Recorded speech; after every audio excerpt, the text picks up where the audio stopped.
UEFA champions league ഫുട്ബോളിൽ semi ബർത്തിനായ FC ബാഴ്സലോണയ്ക്ക് ഇന്ന് ജീവൻ മരണ പോരാട്ടം. രാത്രി 12:30 നടക്കുന്ന മത്സരത്തിൽ അത്ലറ്റിക്കോ മാഡ്രിഡാണ് എതിരാളികൾ. ഇതേ സമയത്ത് നടക്കുന്ന മറ്റൊരു ക്വാർട്ടർ ഫൈനൽ രണ്ടാം പാദ മത്സരത്തിൽ ലിവർപൂൾ PSG നേരിടും. യുവേഫ ചാമ്പ്യൻസ് ലീഗിന്റെ ഒന്നാം പാദ ക്വാർട്ടറിൽ അത്ലറ്റിക്കോ മാഡ്രിഡിന്റെ രണ്ടടിയിൽ വീഴുകയായിരുന്നു FC ബാഴ്സലോണ. തോൽവി സ്വന്തം തട്ടകമായ ക്യാമ്പ് നൗവിൽ എന്നത് ക്ഷീണം ഇരട്ടിയാക്കി. കടം വീട്ടി സെമി ബർത്ത് ഉറപ്പിക്കാനിറങ്ങുന്ന ബാഴ്സലോണയ്ക്ക് എന്നാൽ കാര്യങ്ങൾ എളുപ്പമല്ല. ഒന്നാമത്തെ പ്രശ്നം സമീപകാലത്തെ എവേ പോരാട്ടങ്ങളിലെ മോശം റെക്കോർഡ്.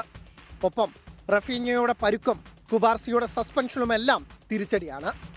എന്നാൽ കംബാക്കുകളുടെ ചരിത്രം തന്നെയാണ് കറ്റാലൻസിന് കരുത്തേക്കുക.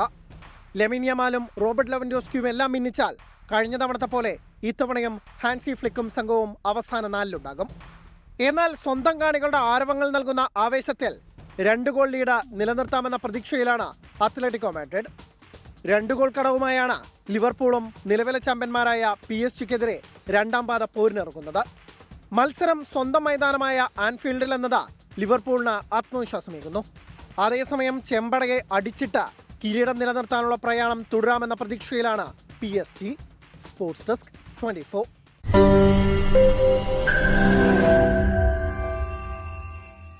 ലോകത്തെവിടെയായാലും ഏത് സമയത്തും 24 വാർത്തകളും ഓഗ്മെന്റഡ് റിയാലിറ്റി പാക്കേജുകളും എക്സ്പ്ലെയിനറുകളും വിശദമായി കാണാൻ ഞങ്ങളുടെ യൂട്യൂബ് ചാനൽ നിങ്ങൾക്ക് സബ്സ്ക്രൈബ് ചെയ്യാം.